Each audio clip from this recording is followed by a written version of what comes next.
दोस्तों एक दिन एक परिवार के जितने भी पुरुष लोग होते हैं उन सारे ही पुरुष लोगों की बड़ी ही बेरहमी के साथ में हत्या हो जाती है। चाहे वो बुजुर्ग हों, जवान हो या फिर बच्चे। उस घर के अंदर कोई भी पुरुष ऐसा नहीं था जिसको छोड़ा गया था। और जब ये खबर निकल के आई तो हर कोई हैरान परेशान हो जाता है। मामला पुलिस में भी पहुंचता है। अब चूंकि जो परिवार था उस परिवार का पॉलिटिकल एंगल भी था, तो उस समय के जो सीएम थे उत्तर प्रदेश के वो थे अखिलेश यादव जी। तो ये मामला काफ़ी ज़्यादा हाई प्रोफाइल हुआ और जहाँ से ये पूरा केस था तो उस इलाके के जो सांसद थे, जो अभी के उत्तर प्रदेश के सीएम हैं माननीय योगी आदित्यनाथ जी, ये वहाँ के सांसद थे। तो मामला काफ़ी ज़्यादा पॉलिटिकल भी होता है और पॉलिटिकल के साथ साथ ये मामला मीडिया में, सोशल मीडिया पर हर जगह बहुत ज़्यादा वायरल होता है और हर कोई इस पूरे केस को एक तरीके से इस पर ट्रायल चलता है। और उसके बाद में जब इस पूरे केस का खुलासा होता है, यकीनन दोस्तों इस बात का किसी को भी अंदाज़ा नहीं था, क्योंकि जिस तरीके से इन सारी चीज़ों की इन्वेस्टिगेशन की रहती तो मामला दूसरा लग रहा था।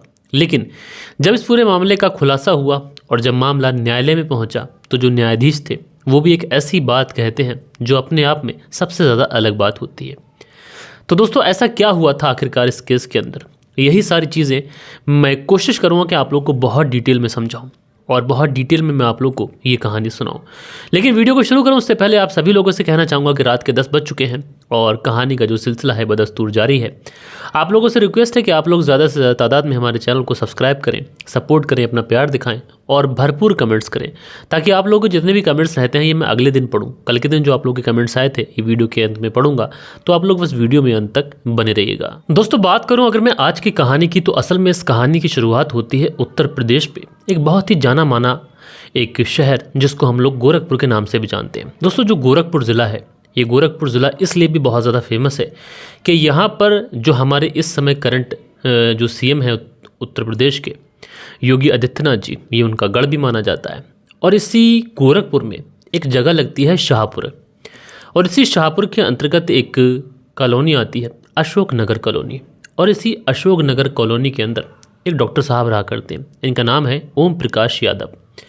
जो ओम प्रकाश यादव हैं ये डॉक्टर हैं पेशे से और इनकी शादी हो चुकी है, इनकी पत्नी है, एक 5 साल का बेटा है और इनका 2 मंजिला मकान है। नीचे वाले फ्लोर में इनकी माँ रहती हैं, क्योंकि पिता का तो देहांत हो चुका है, तो नीचे वाले फ्लोर में माँ रहती हैं और ऊपर वाले फ्लोर में जो डॉक्टर साहब हैं ये अपनी पत्नी के साथ रहा करते हैं और 5 साल के बेटे के साथ रहा करते हैं। जो डॉक्टर साहब हैं इनका जो फैमिली बैकग्राउंड है ये भी बहुत ज़्यादा अच्छा है, क्योंकि इनके जो बड़े भाई हैं ये इंस्पेक्टर की पोस्ट पर तैनात है कानपुर के अंदर और इनकी अलग अलग जगहों पर पोस्टिंग होती है। तो जो भी सरकारी क्वार्टर मिलता है ये उसी में रहा करते हैं। यानी एक तरीके से जो परिवार था ये काफ़ी ज़्यादा पढ़ा लिखा परिवार था। दूसरी तरफ ये जो ओम प्रकाश यादव हैं, जो डॉक्टर साहब हैं, इनके जो ससुर हैं, ये उत्तर प्रदेश के सीएम की सिक्योरिटी में थे उस समय। यानी पूरा ही परिवार जो था ये बहुत अच्छे तरीके से अपनी ज़िंदगी बिता रहा था। परिवार में पैसे थे, खुशियाँ थी, नाम था, रुतबा था, सारी ही चीज़ें बहुत एक्यूरेट तरीके से चल रही थी। क्योंकि जो ओम प्रकाश यादव थे ये आँखों के डॉक्टर थे और इसी वजह से इनका जो काम था वो काम भी बहुत अच्छा चलता था और इसी वजह से इनका काफ़ी नाम, काफ़ी रुतबा भी हो गया था। लिहाजा धीरे धीरे वक्त गुजरा और उसके बाद में एक तारीख आती है 20 जनवरी, और इसी 20 जनवरी की तारीख को इनके घर के अंदर सब कुछ बदल जाता है। दरअसल इसी 20 तारीख को, 20 जनवरी वाले दिन इनके घर के अंदर कुछ कामकाज चल रहा था, कुछ रिनोवेशन हो रहा था, कुछ घर के अंदर तोड़फोड़ होकर कुछ नई चीज़ें बनाई जा रही थी। अब दोस्तों इसी बीच में जब 20 जनवरी को सुबह सुबह जो ओम प्रकाश यादव की पत्नी अर्चना होती हैं, जब ये सुबह सोकर उठती हैं तो इनका जो घर का जो इनका कमरा होता है उस कमरे का जो दरवाज़ा था ये दरवाज़ा बाहर से बंद था। अब ये दरवाज़ा खोलने की कोशिश करती हैं। अच्छा, यहाँ पर अगर आप एक थोड़ी सी चीज़ समझने की कोशिश करें तो अर्चना अपने पति ओम प्रकाश यादव और 5 साल के बेटे के साथ में ऊपर रहती थी और जो ओम प्रकाश यादव हैं अर्चना के पति, उनकी जो माँ थी जो कि बुज़ुर्ग थी वो नीचे रहा करती थी। कुछ मजदूर भी घर के अंदर चल रहे थे। तो ओम प्रकाश की जो माँ थी वो अक्सर ऊपर जा नहीं पाती थी। एक तो ये कि अदब लिहाज के बहू बेटा सो रहे होंगे, किस हालत में हो, क्या हो, तो ना जाएं तो बेहतर है। दूसरी तरफ ये भी कि हो सकता है घुटनों की कोई प्रॉब्लम हो, ना चढ़ मिलता हो, बहुत सारी चीज़ें, सांस फूल जाती हो, तमाम तरीके की चीज़ें हो सकती हैं और जनरेशन का गैप भी हो सकता है। तो इस वजह से वो ज़्यादा ऊपर जाती नहीं थी। और इस दौरान जब 20 जनवरी वाले दिन सुबह सुबह का वक्त जो होता है उस समय जो ओम प्रकाश यादव की माँ होती हैं वो तो उठ जाती हैं, लेकिन उठने के बाद में काफ़ी ज़्यादा समय हो जाता है। ना तो बेटा ओम प्रकाश उठ कर आया था, घर में मजदूर भी आ गए थे, काम भी लग चुका था, और ना ही अर्चना उठ के आई थी, ना 5 साल का पोता उठ के आया था। अब जो बुजुर्ग महिला जो होती है थोड़ा सा परेशान भी होती है, इसको लगता है कि क्यों उसका बेटा, बहू और पोता उठे नहीं अभी तक। फिर सोचती है कि हो सकता है देर रात कहीं से आए हैं, अभी तक सोए हों, थक हार गए हों, सोने दिया जाए। लेकिन इसी बीच में इसी बुजुर्ग महिला के कानों में अजीब तरीके की आवाज़ें आती है, और ये आवाज़ किसी और की नहीं बल्कि इसके ही बेटे ओम प्रकाश की पत्नी अर्चना की थी। अर्चना अपने दरवाजे को बहुत ज़ोर ज़ोर से हाथों से पीट रही थी और दरवाज़ा खोलने के लिए कह रही थी। अब जैसे ही ये आवाज़ इस बुजुर्ग महिला के कानों में पड़ती है, ये भी ऊपर जाने की कोशिश करती है। साथ के साथ कुछ मजदूर होते हैं, वो भी बेचारे ऊपर भागते हैं।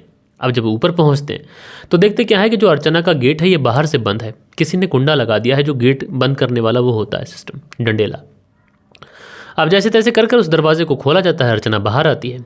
लेकिन जैसे ही अर्चना बाहर आती है, अब यहाँ पर जो मजदूर गए थे, साथ के साथ जो अर्चना की सास यानी ओम प्रकाश की जो माँ थी, ये थी, तो इनके जहन में सिर्फ और सिर्फ एक ही सवाल आता है कि उनका बेटा ओम प्रकाश और जो बेटा है 5 साल का, वो कहाँ है। अब जैसे ही ये बातें इसके जहन में आती हैं तो वो अर्चना से पूछती है। तो अर्चना कहती है कि देखो माँ, मैं तो डेली अलग सोती हूँ और आज भी मैं अलग सोई थी, और इन्हीं लोगों ने, मुझे लगता है कि मुझे बाहर से बंद कर दिया शरारत के लिए। ये लोग दूसरे कमरे में सोते हैं। लिहाजा जो मज़दूर थे और जो माँ थी, डांटने फटकारने के लिए अपने बेटे और अपने पोते को जाते हैं कि तुमने अपनी माँ का दरवाज़ा क्यों बंद करा, या फिर तुमने अपनी पत्नी का दरवाज़ा क्यों बंद करा। लेकिन जैसे ही उस कमरे के अंदर पहुँचते हैं, दूसरे वाले कमरे के अंदर, तो सबकी आंखें फटी की फटी रह जाती हैं। क्योंकि जैसे ही ये लोग उस कमरे के दरवाजे पर पहुँचते हैं तो उसके अंदर का जो दृश्य था ये इतना ज़्यादा ख़तरनाक, इतना ज़्यादा डरावना था कि ना चाहते हुए भी इन लोगों की चीखें निकल जाती हैं। दरअसल जो ओम प्रकाश थे ये बहुत ही बुरी हालत में ज़ख्मी पड़े हुए थे। जो 5 साल का बेटा नितिन था, उसकी भी गर्दन झूल चुकी थी, मानो जैसे किसी ने उसकी गर्दन तोड़ दी हो। और ये दोनों बाप बेटे जो थे वो एक दूसरे से चिपके हुए लेटे हुए थे। अब इस तरीके का दृश्य कोई देखे, परिवार का कोई सदस्य देखे, तो बहुत जाहिर सी बात है कि उसकी चीखें निकल आएंगी, देखकर रोने पीटने लगेगा कि ये क्या हो गया। और यही कुछ यहाँ पर जो अर्चना थी, ओम प्रकाश की पत्नी, और ओम प्रकाश की जो माँ थी, अर्चना और उसकी जो सास थी, ये दोनों बहुत ज़ोर ज़ोर से चीखें मारकर, दहाड़े मार मार कर रोने लग जाती हैं कि उनके घर के, उनके परिवार के अंदर आखिरकार ये किसने कर दिया और ये सब कुछ कैसे हो गया। अब ये जो सास और जो बहू थे ये ज़ारो कतार रो रहे हैं, लेकिन साथ में जो मज़दूर आए थे इनकी भी सिट्टी बिट्टी गुल हो जाती है। ये भी ज़ोर ज़ोर से चीखने लगते हैं। अब इनके पूरे परिवार की जो चीखों की आवाज़ थी वो आस पड़ोस के कानों तक पहुंचती है, जो आस पड़ोस के लोग होते हैं। लिहाजा जो लोग थे ये भी तुरंत भागे भागे डॉक्टर साहब के घर में पहुँचते हैं। लेकिन जब वहाँ पर जाकर देखते हैं तो सामने का जो दृश्य होता है, ये दृश्य देखने के बाद में कोई भी बेचैन हो जाए। लिहाजा वहीं से कोई व्यक्ति तुरंत पुलिस को फ़ोन कर देता है। अब जैसे ही पुलिस को ये सूचना मिलती है कि इतना ऐसा कुछ हो गया है, और वो भी छोटे मोटे घर में नहीं, काफ़ी ज़्यादा फैमिली बैकग्राउंड अच्छा, सारी चीज़ें बहुत बढ़िया, एक वीआईपी तरीके से, तो पुलिस भी इस मामले में बहुत ज़्यादा सतर्क होती है। क्योंकि कहीं ना कहीं जो मामला है अगर जल्दी पॉलिटिकल बन गया तो हो सकता है कि पुलिस के लिए भी प्रॉब्लम हो जाए। इसलिए अब ये जो मामला था, पुलिस सुलझाने के लिए जल्द से जल्द घटनास्थल पर पहुंचती है। वहां पर पहुंचने के बाद में सारी चीज़ें बहुत बारीकी से चेक करती है। घर वालों से पूछा जाता है सारे हाल के बारे में, क्या कुछ हुआ था। तो घर वाले वही बताते हैं कि जो बहू और जो बेटा और पोता था वो लोग ऊपर सोए थे, जो घर की बड़ी बूढ़ी जो बुज़ुर्ग महिला थी वो नीचे सोई थी। सुबह सुबह उठी, काफ़ी लेट हो गई तो कोई उठा नहीं। उसके बाद में ये जो पत्नी थी ओम प्रकाश यादव की, ये चीखने लगती है। उसके बाद में जैसे तैसे कर ऊपर का दरवाज़ा खोला जाता है तो पता चलता है कि यहाँ पर ये कुछ हो गया। लिहाजा पुलिस अब इस पूरे मामले को सुलझाने के लिए छानबीन शुरू करती है। डेड बॉडी को पोस्टमार्टम के लिए भेज दिया जाता है। अब चीज़ें साफ थी क्योंकि हत्या तो हुई थी। तो सबसे पहले पुलिस को और बाकी लोगों को ये लगता है कि ये मामला शायद कोई लूटपाट का मामला है। अब पुलिस लूटपाट वाले एंगल पर छानबीन शुरू करती है। जब लूटपाट वाले एंगल पर छानबीन शुरू की जाती है तो यहाँ से भी पुलिस को कुछ नहीं मिलता है, क्योंकि ना तो इस घर के अंदर कोई सामान बिखेरा गया था, ना कहीं से कोई फोर्सफुली एंट्री दिखाई पड़ रही थी, और ना कहीं से कोई सामान तितर बितर दिखाई पड़ रहा था। ऐसे में पुलिस को ये वाला जो एंगल था ये तो बेवजह लगने लगा। उसके बाद में कुछ लोगों से जब पूछताछ की गई तो लोगों ने ये भी कहा हो सकता है कि किसी ने रंजिश में या फिर पॉलिटिकल चीज़ों की वजह से इनका मर्डर कर दिया हो। लिहाजा इस पूरे मामले में भी पुलिस छानबीन शुरू करती है, लेकिन यहाँ से भी पुलिस को कुछ नहीं मिलता है। धीरे धीरे वक्त गुजर रहा था, मामला मीडिया में पहुंच चुका था, सोशल मीडिया पर, प्रिंट मीडिया पर हर जगह वायरल हो रहा था। पुलिस के ऊपर लगातार दबाव बन रहा था। जैसा कि मैंने आप लोगों को बताया कि जो ओम प्रकाश यादव के जो ससुर जी थे वो ऑलरेडी मुख्यमंत्री जी की सिक्योरिटी में लगे हुए थे, तो वहाँ से भी ज़्यादा पुलिस के ऊपर प्रेशर। साथ के साथ जो बड़े भाई थे वो खुद एक इंस्पेक्टर थे, तो वहाँ से भी प्रेशर। लगातार जब पुलिस के ऊपर प्रेशर पड़ता है तो आखिरकार पुलिस इस पूरे मामले में अब छानबीन शुरू करती है और ज़्यादा सतर्क हो गए, क्योंकि पुलिस ने बाहरी जितने भी एंगल थे वो खंगाल लिए थे। कहीं ना कहीं पुलिस को ऐसा भी लगता है कि कहीं हो ना हो कहीं ऐसा तो नहीं कि कोई घरेलू विवाद या फिर घरेलू कोई मामला हो। अब यहाँ पर पुलिस वाले जो थे वो घर वालों से पूछताछ करते हैं, अगेन एंड अगेन पूछताछ करते हैं, लेकिन घर वाले पुलिस को वही बातें बताते हैं जो उन्होंने पहले बताई थी। पुलिस को यहाँ से भी कोई सबूत मिलता नहीं है। लेकिन इसी बीच में पुलिस के जहन में एक चीज़ आती है, और वो चीज़ ये आती है कि जब डेड बॉडी के पास में जो बड़े भाई जो कि इंस्पेक्टर थे, कानपुर में रहा करते थे, जब वो अपने भाई की डेड बॉडी के पास में आए तो इनके घर की जो बुज़ुर्ग महिला थी, यानी इन दोनों बेटों की जो माँ थी डॉक्टर साहब की, और जो बड़े भाई इंस्पेक्टर थे कानपुर में उनकी माँ, तो वो तुरंत अपने बेटे को देखकर यही कहती है कि मैंने तुमसे कहा था कि इस मामले पर नज़र रखो, अगर नज़र नहीं रखोगे तो ना जाने क्या से क्या हो जाएगा, और तुमने देख लिया क्या से क्या हो गया।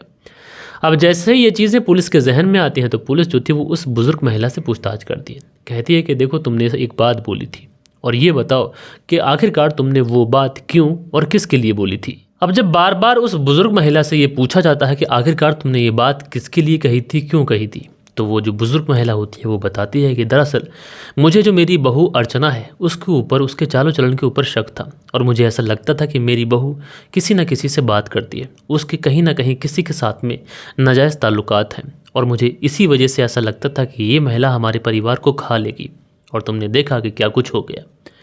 अब जैसे ही ये बातें ये बुज़ुर्ग महिला कहती है तो पुलिस उसके बाद में अर्चना से पूछताछ करती है। तो जो अर्चना थी इस बुज़ुर्ग महिला की बातों को सिरे से नकार देती है। वो कहती है कि उनका बेटा गया है, लाजिम सी बात है कि वो थोड़ी बहुत तिरछी बात करेंगी, लेकिन मैं ऐसा भला क्यों करूंगी? अगर मैं अपने पति से ऐसा कुछ कर सकती हूँ तो भला मैं अपने 5 साल के बेटे के साथ में ऐसा क्यों करूँगी? ये सारी बातें बेबुनियाद हैं, केस को भटकाने की कोशिश है, तमाम तरीके की चीज़ें। लिहाजा पुलिस, चूँकि पुलिस को एक इनपुट मिला था शक के आधार पे, तो उस महिला अर्चना को गिरफ्तार नहीं किया जा सकता था। लिहाजा पुलिस जो थी इस पूरे मामले में थोड़ा सा और ज़्यादा सख्त रूप अपनाती है। दरअसल पुलिस सोचती है कि जो अर्चना है, अगर एक बार इसके मोबाइल की कॉल डिटेल निकाल ली जाए तो हो ना हो कुछ ना कुछ इस केस के अंदर ज़रूर निकल के आ सकता है। अब जब पुलिस इस पूरे इंसिडेंट को सुलझाने के लिए जब अर्चना के मोबाइल को चेक करती है तो यहाँ पर पुलिस को कुछ अजीब दिखाई पड़ता है। दरअसल जो अर्चना का मोबाइल था, ये कुछ समय के लिए इसका जो नंबर था वो नंबर मतलब फ़ोन से निकाल लिया जाता था, उसको उसमें दूसरा नंबर इंसर्ट किया जाता था।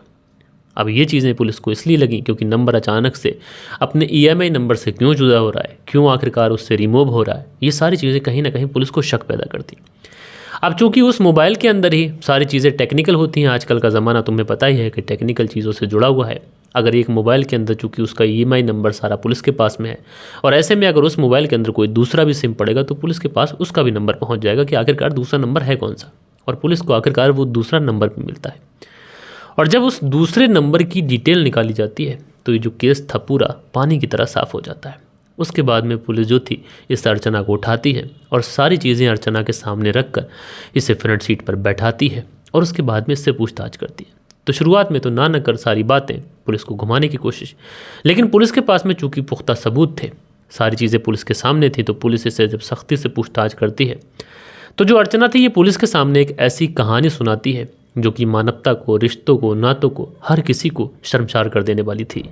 दरअसल ये महिला पुलिस को बताती है कि हाँ, मैंने ही अपने पति की हत्या की है और अपने बेटे की भी हत्या मैंने की है, लेकिन ये सब कुछ मैंने अकेले नहीं किया, बल्कि ये महिला बताती है कि मेरा एक प्रेमी था शादी से पहले, शाहजहाँपुर का, इसका नाम था अजय यादव, और जब मेरी शादी हो गई तो उसके बाद भी ये जो महिला थी अजय यादव से बातचीत जारी रखती है। जब कभी भी इसके पति काम पर बाहर जाते तो तुरंत ये अपने प्रेमी से बात करती।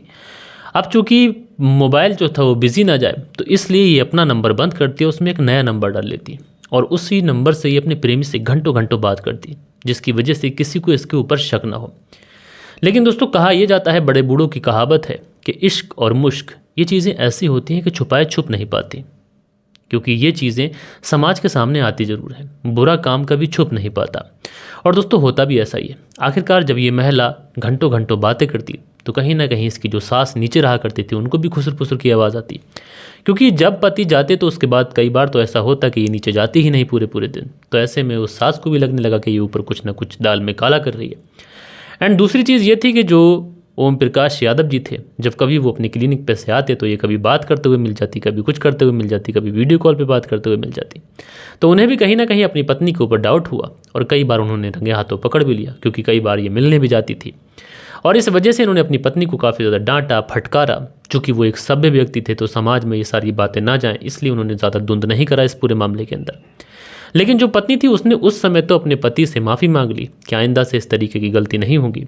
लेकिन यहाँ पर शायद ओम प्रकाश यादव जी की ये सबसे बड़ी गलती थी, उन्होंने अपनी पत्नी को माफ़ कर दिया।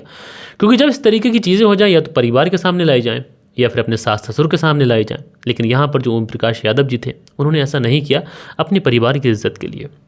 और दोस्तों शायद यही उनके लिए ठीक नहीं हुआ, क्योंकि आगे चलकर जब समय ज़्यादा गुजरता गया तो जो ओम प्रकाश की पत्नी थी अर्चना, ये अलग कमरे में सोने लगी और उसके बाद में दिन और रात जब चाहती अपने प्रेमी से बात करती। और जब ओम प्रकाश यादव जी का अर्चना की ज़िंदगी में दखल बढ़ता है, वो बार बार उसके प्रेमी से उसे बात करने के लिए रोकते हैं, तो अर्चना जो थी अपने पति ओम प्रकाश यादव, जो कि पेशे से एक डॉक्टर हैं, उनके कत्ल की प्लानिंग करती है। और उसके बाद में 20 जनवरी साल 2016 वाले दिन जब डॉक्टर साहब अपने क्लिनिक पे से शाम को लौट के आते हैं, तो उससे पहले ही उसने अपने प्रेमी को घर में बुलाकर छुपा लिया था। शाम का खाना खाते हैं, खाना खाने के बाद सो जाते हैं।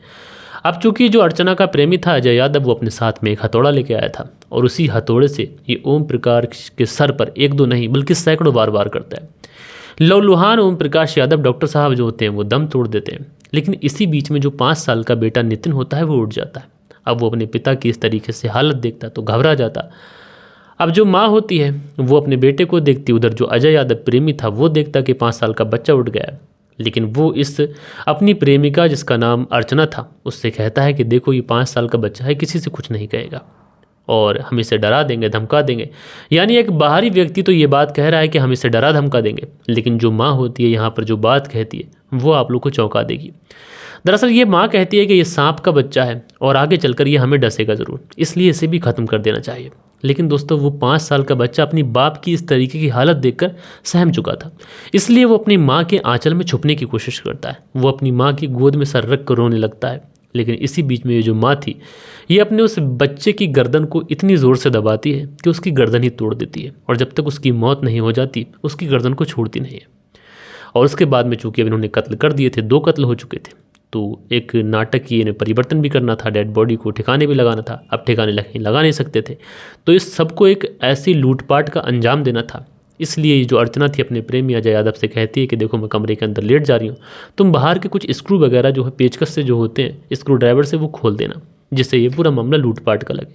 और कुछ हद तक ये अपने प्लान में कामयाब भी होते हैं। शुरुआत में पुलिस को इस पूरे केस में जब क्लू नहीं मिल रहे थे तो ये मामला लूटपाट का ही लग रहा था, लेकिन बाद में माँ की एक छोटी सी बात ये कह देना कि मैंने कहा था इस पर नज़र रखो, एंड दूसरी तरफ इसके मोबाइल से एक सिम का बार बार निकाले जाना पूरी इस घटनाक्रम को खोल के रख देता है।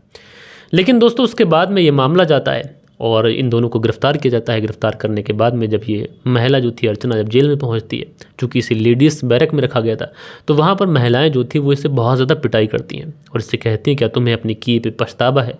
तो वहाँ पर ये महिला एक बड़ी अजीब बात कहती है। वो कहती है कि मैंने पैदा करा, मैंने मार दिया, तुम सबसे क्या गरज है। उसके बाद में वो महिलाएँ इस महिला की और ज़्यादा पिटाई करती हैं। और दोस्तों इस दौरान इस महिला अर्चना ने ना अपने परिवार वालों से मिलने के लिए कोई अर्जी डाली, ना अपने ससुराल वालों से मिलने के लिए कोई अर्जी डाली तो बस अपने प्रेमी अजय यादव से मिलने के लिए, जो कि दूसरे बैरक में पुरुषों वाले जो सेल्स होते हैं उसमें था।